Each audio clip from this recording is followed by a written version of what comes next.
नमस्कार रेडियो माल्यवंत गोष्ठी बेतार केन्द्र को आपण मान स्वागत। आपण माने सुनी परचंती एफएम 89.6 मेगाहर्ट्ज गे यहा पुनर्बार आपण देखि परिबे हमर यूट्यूब चैनल रेडियो माल्यवंत माध्यम रे। नमस्कार मु सुदेशना रेडियो माल्यवंत एफएम गोष्ठी बेतार केन्द्र को स्वागत। आज आम कृषि कार्यक्रम रे मालकानगिरी जिल्ला रे प्रथम विदेशी फल पासन फ्रुट्स चाष संपर्क रे सूचना देवे उद्यान कृषि विभाग उपनिर्देशक। आसंतु तांको ठारू सुनिबा विदेशी पासन फलर चाष पद्धति और तार व्यवहार उपकारिता संपर्क रे। देखंतु हमर ओडिसा रे फर्स्ट टाइम आदिवासी अध्यक्ष मालकानगिरी जिल्ला रे गोटे नुआ धरणर फल गछ विभिन्न अंचल लगे माने हमर हॉर्टिकल्चर डिपार्टमेंट लगे व्यवस्था करा या ना हो पासन फ्रूट जहाँ माने गोटे लता जातीय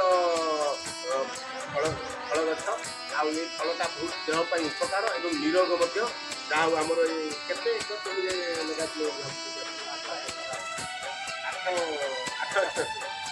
8 हेक्टर जमी लगा कौ कौ अंचल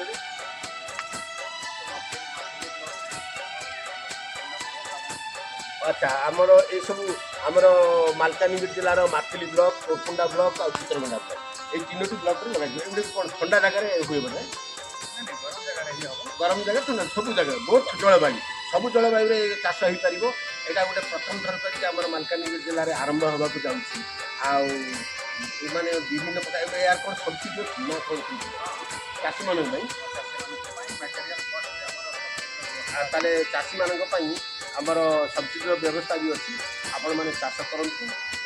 जो पासन फ्रूट जोटा कि आम नुआ गोटे फल सेटा को आपण मैंने जिले में इंट्रोड्यूस कर यार पत्र कौन अलग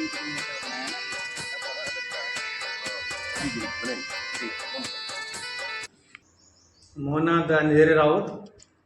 मु वर्तमान डेप्यूटी डायरेक्टर हॉर्टिकल्चर मालकानगिरी अच्छी ए वर्ष आमर पासन फ्रूट प्रथम थर करके मालकानगिरी आम स्टेप नहीं चाष करने यह विदेशी जातीय फल एवं लता जातीय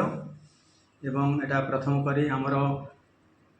5टा ब्लॉक रो 18 जन चाषी को लेकर आम चाष आरंभ करुचु। तो यही जो पासन फ्रूट आमर पोषक तत्व भरपूर एंटीऑक्सीडेंट एवं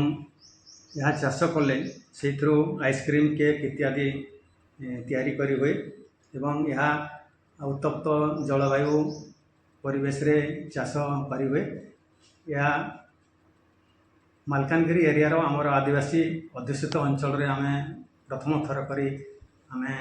स्टेप नहीं चाष करने आशा करुचु जे ये चाष करके लोक उपकृत हेबे एवं यह हेक्टर पिछा 7 ରୁ 8 टन आदाय हो पारिबो एवं यह